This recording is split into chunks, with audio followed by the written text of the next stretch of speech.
ഇതാണ് നമ്മളുടെ ചെടികളുടെയൊക്കെ അവസ്ഥ. മഴ വന്നതോടുകൂടി കുറച്ച് ചെടികളൊക്കെ നശിച്ചു പോയിട്ടുണ്ട് കേട്ടോ, ചീഞ്ഞു പോയിട്ടുണ്ട്. അപ്പോൾ അതൊക്കെ ഒന്ന് ഏകദേശം ഒന്ന് കട്ട് ചെയ്ത് കളയാമെന്ന് വിചാരിക്കുന്നു.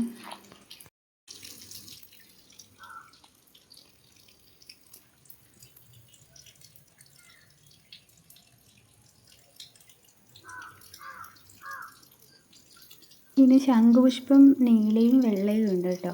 ശരിക്കും പറഞ്ഞാൽ ഈ ശംഖുപുഷ്പം മഴക്കാലത്താണ് നല്ല രീതിയിൽ എപ്പോഴും പൂവ് കാണും. വേനൽക്കാലത്ത് കാണാറില്ല, മഴക്കാലത്ത് നല്ല രസമായിരിക്കും കാണാനായിട്ട്.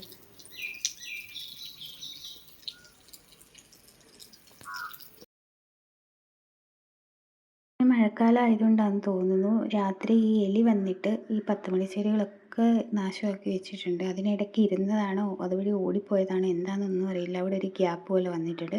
പിന്നെ സൈഡ് വഴി ഇങ്ങനെ അത് നടന്നിരിക്കുന്ന ഒരു ഇതും ഉണ്ട് കേട്ടോ.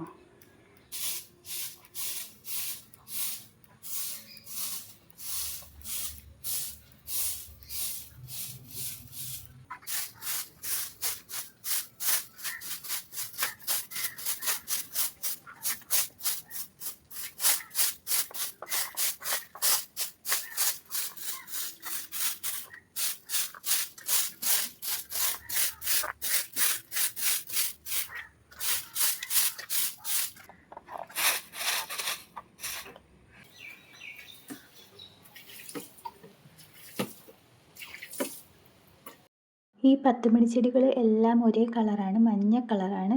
ഒരു 10 മണിയൊക്കെ ആകുമ്പോഴേക്കും നല്ല പൂക്കളാവും. നമുക്കത് വീഡിയോയിൽ കാണാവേ. ഈ കാണുന്നത് കുറച്ച് കൂർക്കയാണ്, നമ്മുടെ കറി വെക്കുന്ന കൂർക്കയാണ്. അത് നല്ല രീതിയിൽ പടർന്ന് പിടിച്ചിട്ടുണ്ട്. പിന്നെ അതിനോടൊപ്പം തന്നെ കുറച്ച് മധുരക്കിഴങ്ങും കൂടി നട്ട് വെച്ചിട്ടുണ്ട്. അതൊക്കെ നല്ല രീതിയിൽ വളർന്ന് നിൽപ്പുണ്ട്. പറിക്കാറായിട്ടില്ല കേട്ടോ.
ഞാനവിടെ മുറ്റം അടിച്ചുകൊണ്ട് വന്നപ്പോൾ നമ്മുടെ അടുത്ത വീട്ടിലെ ചേച്ചി ഒരു ചക്ക കൊണ്ട് തന്നിട്ടുണ്ടായിരുന്നേ.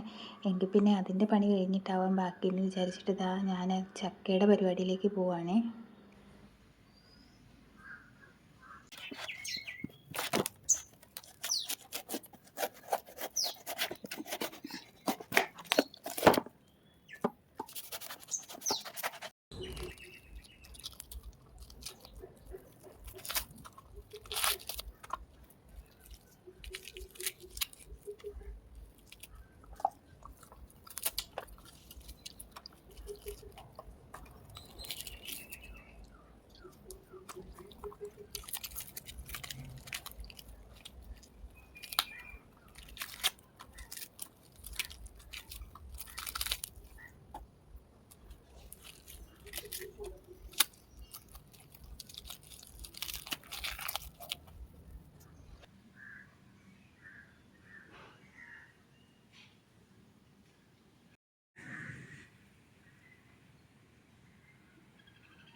ജോലികളൊക്കെ കഴിഞ്ഞപ്പോഴേക്കും ഏകദേശം 4 മണിയായി. ചായ കുടിക്കാൻ സമയമായി. അങ്ങനെ ഞാനും കുഞ്ഞും കൂടി ചായ ഉണ്ടാക്കി കുടിക്കുന്നുണ്ട്. അപ്പോൾ നമ്മുടെ ഇന്നത്തെ വിശേഷങ്ങൾ ഇത്രയേ ഉള്ളൂ. എല്ലാവർക്കും വീഡിയോ ഇഷ്ടമായെങ്കിൽ ലൈക്ക് ചെയ്യണേ, സബ്സ്ക്രൈബ് ചെയ്യണം, അതേപോലെ തന്നെ സപ്പോർട്ട് ചെയ്യണേ. അപ്പോൾ ഇന്നത്തെ വിശേഷങ്ങൾ ഇത്രയേ ഉള്ളൂ. അടുത്ത വീഡിയോയിൽ കാണാവേ.